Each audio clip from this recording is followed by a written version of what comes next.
Tuhan bersamamu.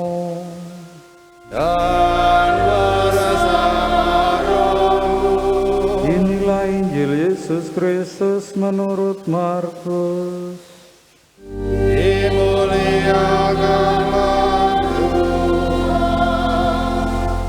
Pada suatu hari, Yesus berangkat meneruskan perjalanannya.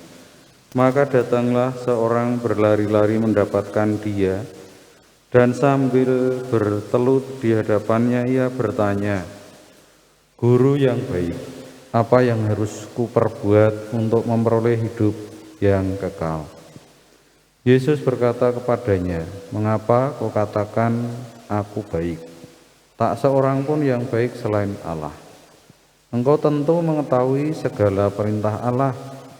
Jangan membunuh, jangan berzina, jangan mencuri, jangan mengucapkan saksi dusta, dan jangan mengurangi hak orang.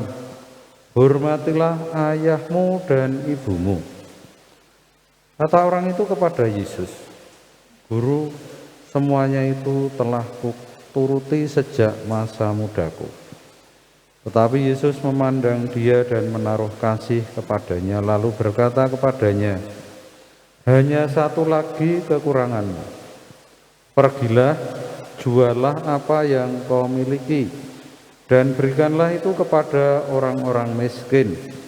Maka engkau akan memperoleh harta di surga. Kemudian datanglah kemari dan ikutlah aku." Mendengar perkataan Yesus, orang itu menjadi kecewa, lalu pergi dengan sedih sebab banyak hartanya. Lalu Yesus memandang murid-murid di sekelilingnya dan berkata kepada mereka, "Alangkah sukarnya orang yang beruang masuk ke dalam kerajaan Allah." Murid-murid tercengang mendengar perkataannya itu. Tetapi Yesus menyambung lagi, "Anak-anakku, alangkah sukarnya masuk ke dalam kerajaan Allah. Lebih mudah seekor unta melewati lubang jarum daripada seorang kaya masuk ke dalam kerajaan Allah." Para murid semakin gempar dan berkata seorang kepada yang lain, "Jika demikian, siapakah yang dapat diselamatkan?" Yesus memandang mereka dan berkata, "Bagi manusia hal itu tidak mungkin, tetapi bukan demikian bagi Allah. Sebab bagi Allah segala sesuatu adalah mungkin." Demikianlah Injil Tuhan.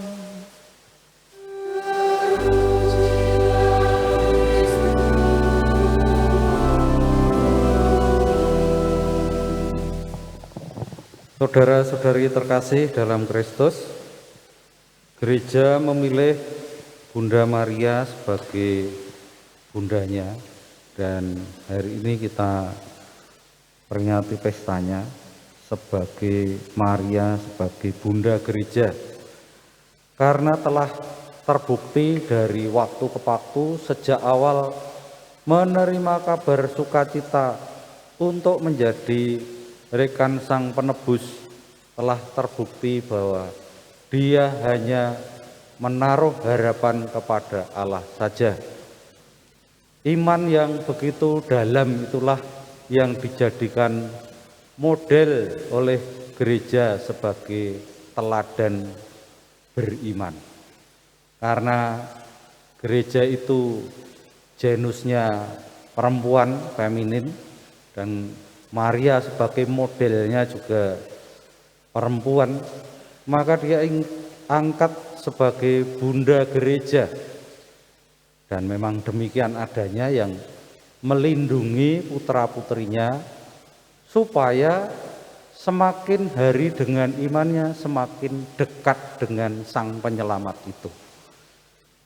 Bunda Maria menjadi Bunda Gereja karena membawa anak-anaknya ini yang mencontoh bagaimana hidup berimannya ini sampai kepada Yesus Sang Putra. Bukan hanya sampai pada Yesus sebagai anak secara biologis, tetapi lebih-lebih sebagai sang penyelamat. Melalui Bunda Maria kita bisa sampai mengenal lebih dekat, lebih akrab, lebih bersatu dengan Yesus sang penyelamat itu. Maka dari itu dalam Injil tadi, kalau dibanding orang yang kaya sukar masuk kerajaan Allah, kekayaan Bunda Maria itu karena hanya kehendak Allah saja yang dipegang supaya terjadi di dalam seluruh hidupnya. Aku ini hamba Tuhan, terjadilah padaku menurut kehendak-Mu.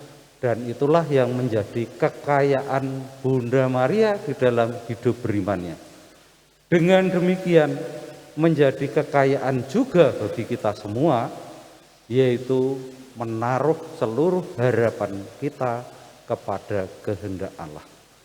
Dimuliakanlah Tuhan Allah sekarang dan selama-lamanya. Amin.